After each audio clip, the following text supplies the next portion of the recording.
Eu tenho sido muito abençoada, irmãos, nessa campanha. Essa campanha de Daniel, geralmente eu não peço nada assim, material nessa campanha. E eu tenho recebido assim, já recebi muitas libertações, irmãos, muita quebra de muita coisa, sabe? Nessa campanha de Daniel. Então, é sempre proveitoso quando nós estamos, diante da presença de Deus. Irmãos, e meditando, orando, quantos anos nós fazemos a campanha de Daniel mas o Senhor trouxe uma palavra ao meu coração, que é a seguinte pergunta: o que fazemos em tempos de crise? E eu fiquei claro, trouxe para mim primeiro, meu Deus, nas minhas crises existenciais, trabalhistas, sentimentais, humanas, o que eu faço? Murmuro, desespero, saio chutando tudo, O que eu faço? O que fazemos em tempos de crise? E aí, irmãos, em Daniel 1, vamos usar alguns versículos. Bom, acho que a história de Daniel, resumidamente aqui, o pastor falou um pouco ontem, para aqueles que a gente pressupõe que todo mundo que está aqui conhece a história de Daniel. Alguém não conhece a história de Daniel? Todo mundo conhece, Então, o povo do Senhor foi levado cativo, e entre esses cativos estava Daniel, que foi tido ali como com espírito excelente. E a primeira coisa que me chama a atenção aqui, irmãos, é em Daniel 1, 3 e 4. Depois o rei ordenou a Aspenaz, o chefe dos oficiais da sua corte, que trouxesse alguns dos israelitas da família real e da nobreza. Jovens sem defeito físico, de boa aparência, cultos, inteligentes, que dominassem os vários campos do conhecimento e fossem capacitados para servir no palácio do rei. Ele deveria ensinar-lhes a língua e a literatura dos babilônicos. Queridos, a primeira coisa que eu aprendo aqui é que, apesar da humilhação, porque pensa, eu sou uma pessoa importante. Até a gente brinca assim, que é muito fácil acostumar com o que é bom, É fácil demais. Agora custa você sair de uma coisa boa e para uma coisa ruim, Que peleja. É muito difícil. Por exemplo, acostumado com chuveiro elétrico. E aí, de repente, você tem que ir para um lugar. Eu estava vendo o pessoal lá do Alasca, que eles têm que derreter, pegar o gelo, derrete o gelo e tal. Depois, quando vira água, põe numa bolsa. E aquela bolsa tem tipo uns negocinhos lá que é chuveiro. Pensei, ai meu Deus, tanto que é bom, Você ir ligar só o chuveiro elétrico, tem todo esse trabalho. Então, a gente acostuma com coisa boa. E lá, a gente vê que Daniel não era qualquer um. Daniel era uma pessoa importante. Então, ali, irmãos, ele sofreu uma humilhação. Ele saiu de um patamar para um outro patamar abaixo. Só que em meio a essa crise, é como se nós tivéssemos determinada função, pensa, Se você estivesse trabalhando tanto tempo numa empresa, você tem determinada função e de repente você tem que... E Deus faz essas coisas conosco, irmãos. Deus faz essas coisas para trabalhar o nosso caráter. Para trabalhar a questão da nossa arrogância, porque a gente vê aí que a arrogância é uma das coisas que o Senhor abomina. Então, aqui, a primeira crise que ele sofre é essa da humilhação. Só que nessa crise da humilhação, o que ele se propõe? Ele, mesmo levado cativo, ele coloca no seu coração se consagrar a Deus. E aí, irmãos, trago sempre para mim, porque a palavra de Deus é para nós primeiro. Nos nossos momentos de humilhação, ninguém gosta de ser humilhado. A gente vê aí no mundo a política, do que a gente tem que sempre revidar, a gente tem que estar por cima, a gente não pode calar, a gente tem que ser o último que fala. Então, aqui nesse momento de humilhação, ele resolve, não. Eu estou sendo humilhado, digamos assim, de um príncipe, eu vou passar a ser servo. E quando eu passo a ser servo, eu tenho que fazer tudo que me mandarem. né? Eu fico vendo, às vezes, os jovens, quando começam a trabalhar, e aí no trabalho eles pegam determinada função. Não, aqui você vai ser isso. E aí, quando o patrão pede para ele fazer qualquer uma outra coisa, você fala, mas esse não é meu coisa, ué? Né? Meu serviço não é esse? Mas a gente que trabalha há muito tempo, a gente trabalha em escola, né? A gente é de tudo. Aí eu estava falando com a menina hoje, então que foi corrida, ela falou assim, você é coordenadora? Eu falei, não, eu sou coordenadora, tem hora que eu sou diretora, tem hora que eu sou professora, tem hora que eu sou faxineira, tem hora que eu sou merendeira. Lá na escola a gente é de tudo um pouco. Então, não tem essa, irmãos. E aí, quando ele coloca não se contaminar, irmãos, é primeiro o que tinha no coração dele. Porque se naquele momento ele não tivesse um coração voltado para Deus, quando a gente não está com o nosso coração posto em Deus, é muito difícil, irmãos. É muito difícil. Esse final de semana aconteceu assim, uma bobagem, né? E eu fiquei muito irada, eu fiquei irada, irmãos. Mas não pequei não, eu acho, né? Mas eu fiquei irada demais. Eu falava assim, Leslie, que bobagem, menino. E brigava comigo mesmo, falando, Senhor, o sangue de Jesus tem poder na minha vida. Né? O sangue de Jesus tem poder na minha vida. Deus é mais do que essa bobagem, né? Tá, e aí passava, parece que o meu coração tranquilizava, passava um pouquinho, eu já estava naquela, lembrava daquilo, irmãos. Ai, como devia vencer a gente, né, irmãos? Como a nossa carne é insistente.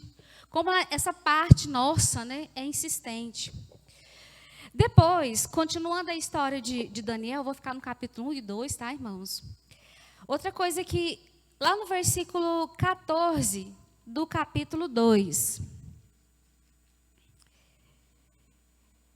a história é o seguinte, o rei simplesmente teve um sonho. E aí deu na cabeça do rei o seguinte, ó, eu não quero que vocês simplesmente me revelem o sonho. Isso é uma bobagem, porque eu posso contar o sonho e vocês simplesmente revelar o que vocês quiserem. Eu quero que vocês me contem o que eu sonhei e a interpretação do sonho. Pensei, tá louco, né? Tem hora que nem a gente lembra que a gente sonhou, tem hora que eu tenho minha dúvida se ele não esqueceu, né, um pouco do sonho. Então, vocês vão ter que me contar. Aí a gente vê um abuso, né? Uma insensatez total. E é o seguinte, ninguém estava dando conta, irmãos, porque isso é humanamente impossível.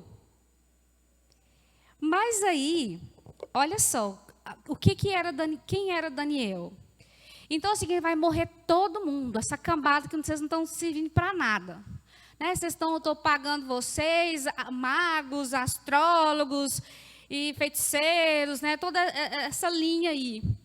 Então, vai todo mundo morrer, porque já que vocês não servem nem para isso. E chegar diante de Daniel, ó, Daniel, você é um dos sábios. Né? Então, você vai ter que entrar Infelizmente, você não tem nada a ver com isso. Né? Tanto é que o Daniel aqui, ele é avisado pelo comandante. Ele não era imediato, né, do rei lá. Mas aí, diante dessa insensatez, dessa loucura, ele teve sabedoria e bom senso. Olha só, Arioque, o comandante da guarda do rei, já se preparava para matar os sábios da Babilônia, quando Daniel dirigiu-se a ele com sabedoria e bom senso. A palavra de Deus fala que uma palavra branda, né, ela aplaca o furor. Às vezes nós podemos falar o que precisamos falar, mas nós temos que saber o jeito de falar. Lá, Daniel poderia ter rodado a baiana, né? Usar um termo bem popular. De jeito nenhum, o que eu tenho a ver com isso? Eu nem fiquei sabendo disso, não vou morrer de jeito nenhum, não sei pagar pelo pecador, e murmurar, e falar, e gritar, e fazer tanta coisa como às vezes nós fazemos, irmãos, esperneamos, mas não tomamos uma atitude. Às vezes, diante da insensatez das outras pessoas, muitas vezes até dos nossos familiares, que às vezes a gente tem que pagar o pato. Porque as ações da gente, por que as pessoas hoje não querem viver em família? Porque viver em família dá trabalho. Viver em família não é fácil. Né? Aquilo que o meu marido faz, se ele fizer de qualquer jeito e de uma maneira insensata, louca, eu estou no barco, eu vou pagar, e da mesma maneira da mesma maneira os meus filhos. Então é muito mais fácil largar para lá. Não, menina, se vira. Ele poderia, né? Não, me dá um tempo, que Deus vai trazer. Olha que segurança, irmãos. Olha que certeza em Deus.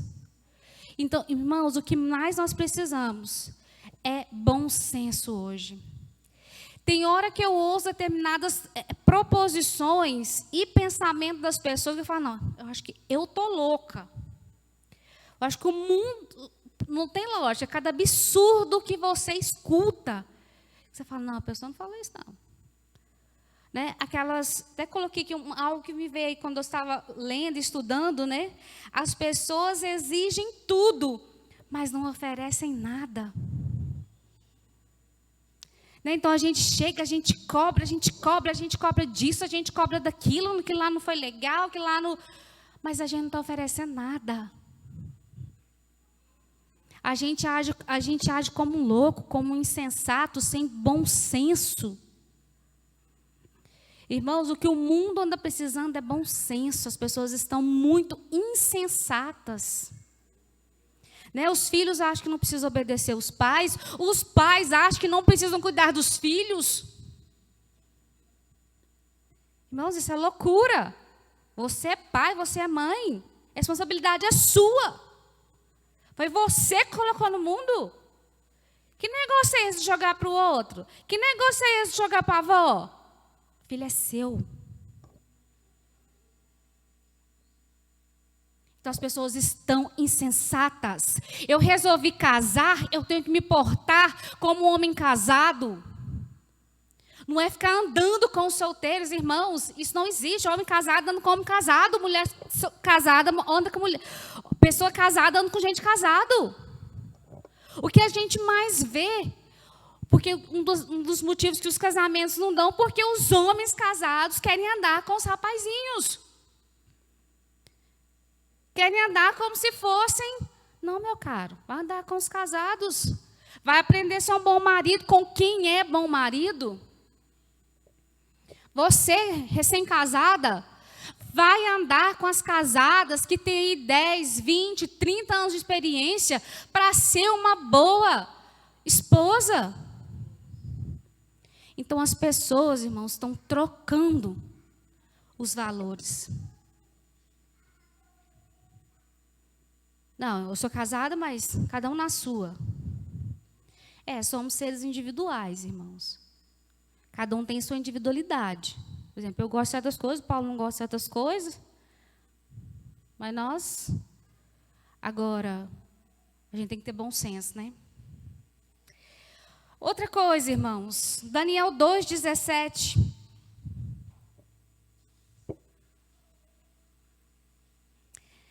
Diante da crise,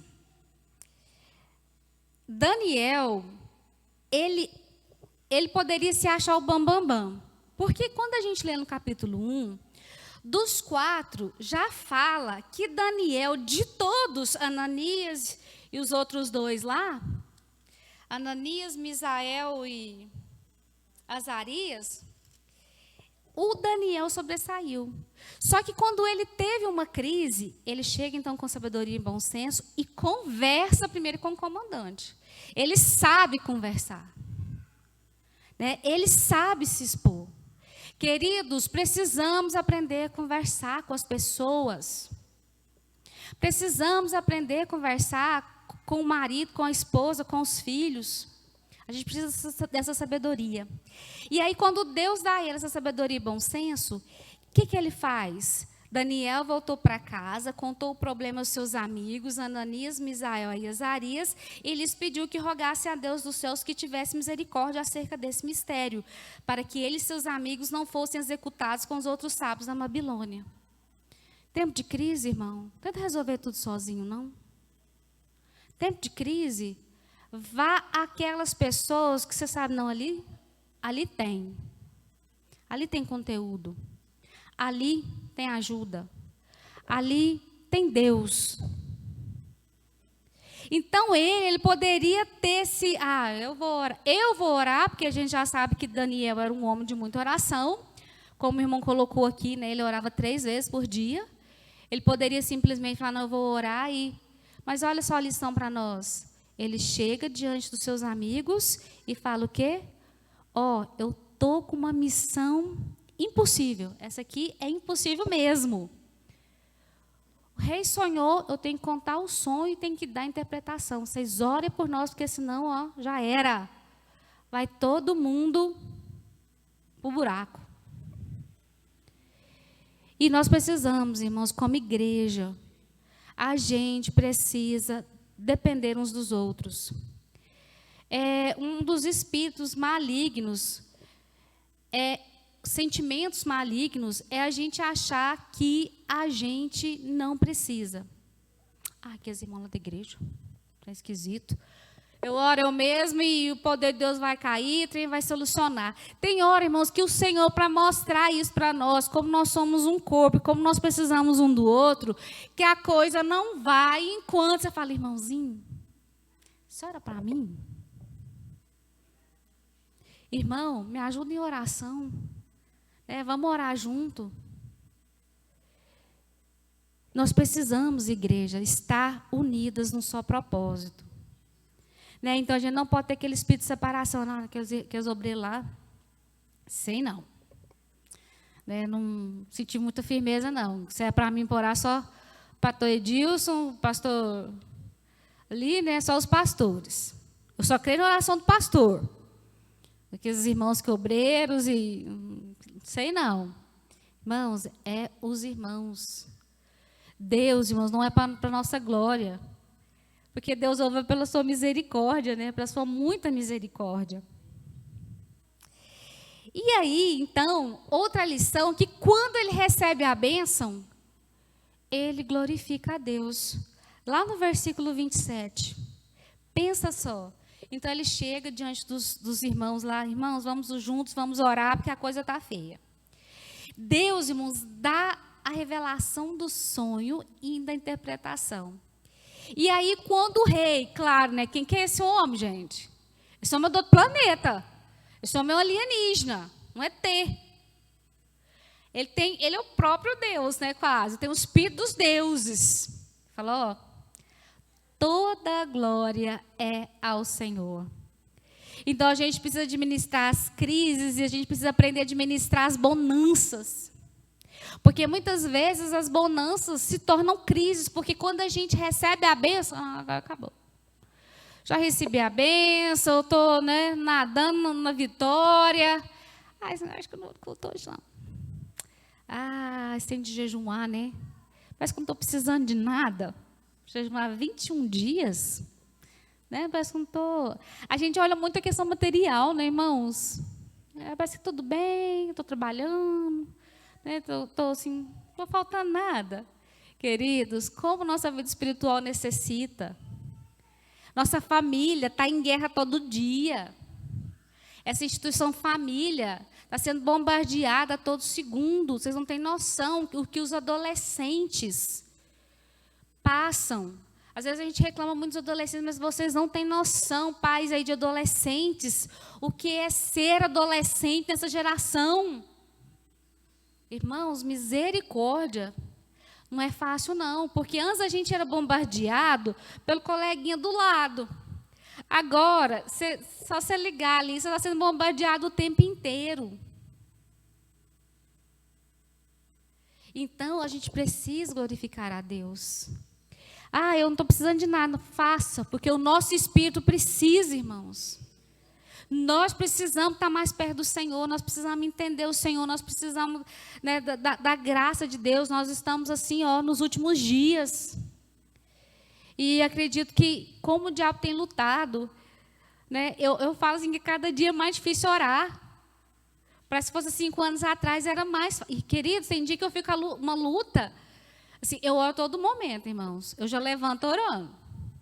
E oro e repreendo, onde eu estou, assim, então eu dou uma de doida, balançando a boca. Eu lembro que tem alguém me olhando, eu disfarço, assim, que eu estou cantando. Mas a gente precisa daquele momento, irmãos, que você fecha a porta e que você vai guerrear mesmo. Porque a coisa é feia, que a gente precisa se prostrar e se rasgar diante de Deus. Porque vencer a nós mesmos, irmãos, é a coisa mais difícil do mundo. É muito difícil. Né? E à medida que a gente vai ficando velho, eu falo assim, gente, eu já estou no processo de me preparar para a velhice. Já estou nesse processo. Aí tem hora que eu estou muito enjoadinha, que a gente vai ficando, né, cheio de detalhezinho, né? As irmãs aí, a gente sabe, não gosta disso, não gosta daquele negócio. Aí, a gente tem hora que eu falo, gente, pensa que eu estou ficando velha, e quando eu continuar velha desse enjoo, ninguém vai querer ficar comigo. Gente, eu tenho a minha avó, ela tem quase 90 anos. Queridos, eu falo que ela é um anjo. Uma pessoa como a minha avó, ela não reclama de nada. Nada. Se ela falar assim, estou com dor, aí você pode correr. É aquela carinha boa, é aquele sorrisinho. Irmãos, é um anjo de Deus. Eu falo, vó, a senhora é um anjo. Todo mundo faz tudo com muito amor. Aí, por outro lado, eu tenho outra que já é, assim, daquelas, assim, sempre muito aciada, gostava de tudo. Então, ninguém serve para fazer as coisas para ela. Aí, por fim, você deixa de fazer. Porque aí você faz, você limpa, você tal. Aí, ela sempre acha que, não ficou bom. Fulano limpou o trem para mim lá, mas não gostei. Aí ela acha que sumiu os trem, que quebrou as coisas, não quebrou nada, não sumiu nada. Aí, por fim, a gente nem mexe. A gente chega lá e fala, oi, vó, e fica e tal, não faz mais nada para ela, tem hora. Então, irmãos, a gente tem que largar dessa coisa. Tem hora que a gente é muito nhenhenhê, a gente é muito, né? Então, a gente precisa glorificar a Deus. Quando vencemos as crises, crescemos e somos exaltados por Deus. E aí, quando você analisa aqui, até então, Daniel foi tido lá como um dos excelentes. Só que ele não era, digamos assim, imediato do rei. Agora, após essa crise, que foi a crise, para onde que Daniel foi? Versículo 48 do capítulo 2. Assim o rei colocou Daniel num alto cargo e o cobriu de presentes. Irmãos, quando eu vi isso aqui, eu falei, Senhor, nós queremos estar lá no topo, né? Nós queremos estar exaltado. Mas Deus precisa nos preparar, irmãos. Nós precisamos ser preparados. Se a gente não dá conta de lidar com certas crisezinhas que tem por aqui, pensa uma crisezinha aqui em cima. Aí você arranca o cabelo tudo. Então, nós temos que nos preparar, irmãos. Tem hora que a gente quer muito de Deus, mas a gente embaraça em pouca coisa. Né? A gente vê assim, essa pessoa tem dificuldade demais. Eu falo assim, gente, é só fazer isso e pronto, resolveu. Não tem que ficar falando, em que ver aquela falação e fala. Aí esquece 5 minutos, volta a falar de novo naquilo. Vamos resolver. Não adianta ficar falando, o problema já foi. O problema é esse. Agora vamos resolver. O que a gente faz para resolver? Então, a gente tem que ser mais práticos, irmãos. Porque se a gente ficar nessa coisa, com pouquinha coisa, nós vamos continuar lá, irmãos. Nós não vamos sair de lá. Porque somente com essa proposição, né, tão louca do rei, que ia matar todo mundo, é que Daniel se levanta.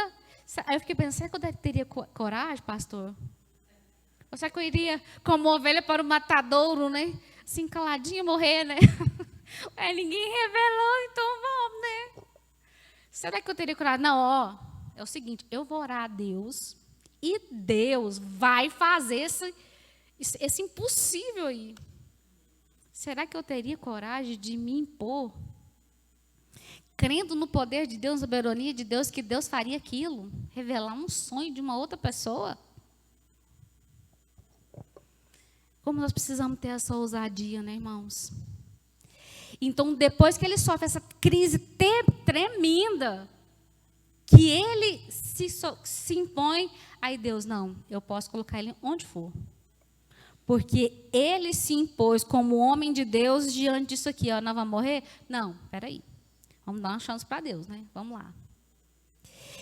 E outra coisa, para fechar aqui, irmãos, ainda no versículo 48, é que ele, olha só o que é lembrar dos irmãos, lembrar dos outros. Ele não foi lá pedir para os irmãozinhos, né, vamos lá me ajudar em oração e tal. Quando ele recebeu a bênção, ele não foi sozinho. Versículo 49. Além disso, a pedido de Daniel, tá aí, ó, entre vírgulas, bem explicadinho. Não foi porque o rei achou, não, porque Daniel pediu. O rei nomeou Sadraque, Mesaque e Abednego, que são lá Misael, Azarias e Ananias, administradores da província da Babilônia. E aí? Eu peço oração, eu falo para os irmãozinhos orarem por mim, eu faço campanha na igreja, eu venho, né, estou fazendo essa campanha. É mérito, digamos assim, é seu esforço de estar vindo, de estar jejuando? É. Mas as pessoas que estão aqui cantando, que ministram o louvor, as pessoas que vão estar aqui pregando, elas têm que pagar um preço para nós que estamos sentados, sermos abençoados. E o que eu faço? Eu vou ser levantado sozinho. Eu já sou agora o bambambam do rei. Ananias, muito obrigado, fica por isso mesmo, beijinho, tchau. Ou eu abençoo, irmãos. Eu sou uma pessoa que abençoa os outros. Eu abençoo os outros? Ou não? Quando Deus me dá vitória, quando Deus me abençoa, eu lembro daqueles que ainda não foram de alguma forma ainda, sei lá, né, abençoados por Deus, ou eu lembro dos outros, eu lembro daquelas pessoas que eu pedi, que me ajudaram a orar, que oraram comigo, por mim. Aqui, Daniel não esqueceu. Não foi sozinho, primeiro foi Deus. Mas tiveram os meus amigos lá, eu tive cobertura de oração. Alguém estava pelejando por mim ali. Alguém estava... A gente vê aqui muito em Daniel, né? A gente aprende essa questão da guerra espiritual. É que às vezes quando a gente começa a orar, a resposta vem, mas o demônio está aí. O demônio está aí tentando atrapalhar. Queridos, nós precisamos ser uma igreja que abençoa os outros. E eu vejo assim, ó, como Deus abençoa, é muito abençoado dar dízimo, oferta na igreja, irmãos. Mas é muito abençoado também quando a gente abençoa outras pessoas.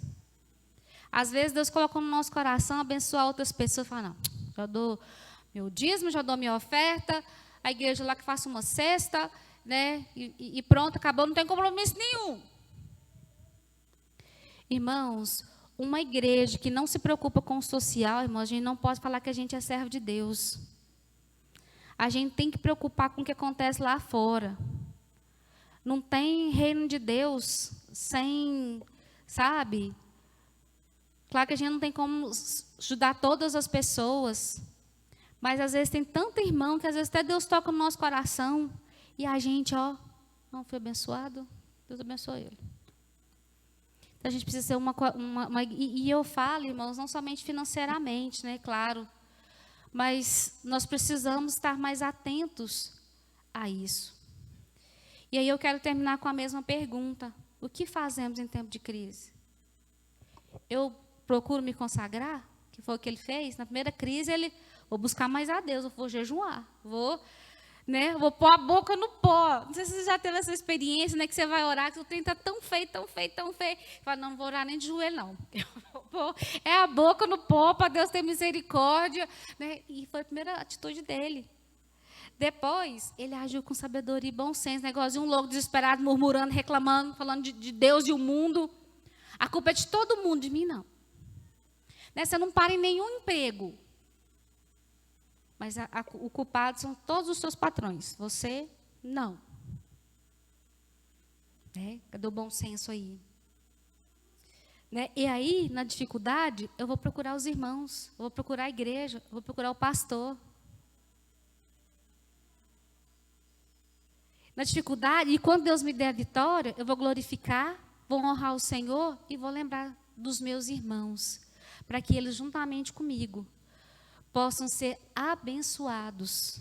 Amém? Porque é dando, irmãos, que se recebe. E é dando, queridos, quero só fechar com isso, não é dando quando está sobrando demais, não. Porque Deus é um Deus assim, é um Deus engraçado, né? Tem hora que, não sei se já aconteceu com os irmãos, só que a gente está naquele aperto mesmo financeiro. E às vezes você está precisando de uma bênção, receber algo, aí Deus coloca no seu coração. Faça um propósito de ofertar na vida de tal pessoa. Aí a gente diz assim, não, quando eu receber a bênção, né? Mas não é quando receber, irmãos, é antes, é um ato de fé. E aí quando a gente tem esse coração predisposto, irmãos, a gente vê as coisas caindo por terra, né? E a bênção chegando nas nossas mãos. Então, muitas vezes, Deus nos coloca para abençoar os irmãos, não é só quando está transbordando de grana, não, irmão. Quando a gente, às vezes, está no aperto. Aí, o pouquinho que a gente divide, gente, como Deus multiplica. Né? Deus faz assim, aquele dinheiro que você pensou que você ia receber, assim, parceladinho, né? O dinheiro vem tudo uma vez, você fala assim, oh, glória a Deus, né? Ou qualquer outra pessoa, meu Deus, só quer que eu oferte na vida de qual pessoa agora? Porque a gente vai aprendendo, irmãos, que para a gente receber é dar. Seja financeiro, seja espiritual, né? Seja emocional. Porque às vezes tem tanta gente precisando de um abraço, irmãos. Eu fiz hoje nós tínhamos uma primeira turma lá e eu fui de um por um, né? E abracei um por um. Queridos, você vê a alegria desses meninos, eu me senti até quase governadora. A alegria deles, assim, que eu fui um por um e tal, bem-vindo, e abracei, né? Gente, como é valioso a gente repartir. Um sorriso, um abraço, né? Que a gente lembre sempre dos irmãos. Amém? Vamos estar de pé. Que Deus nos ajude, nos dê